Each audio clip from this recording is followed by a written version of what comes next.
Alright, so the theme for this deck is counters. Doesn't have to be spell counters, but there's just more spell counter cards in the game that work outside of their own archetypes than any other ones. I also put in Pump Princess, the Princess of Ghosts, and Perform Mage Hat Trigger, since he technically can put counters on himself, although I don't actually have a way to activate the effect manually. So he's just in here to be a spellcaster that can bring himself out and go for some nice synchro plays, which is a nice addition.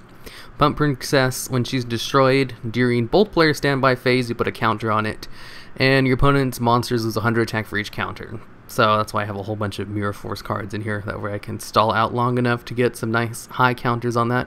Try to use that a little bit. Also Shard of Greed, because it has counters on it. Then we've got Magical Citadel, and I have 2 Gemini monsters that use spell counters to a successful degree, plus the Master Magician, who can be brought out with Dark Renewal, or just removing 6 spell counters from the Magical Citadel. I'll probably also make just a straight up spell counter deck later on, just because I really didn't want to just focus straight on spell counters with this deck, but there's just not too many other vanilla counter cards that are all that great, to be honest.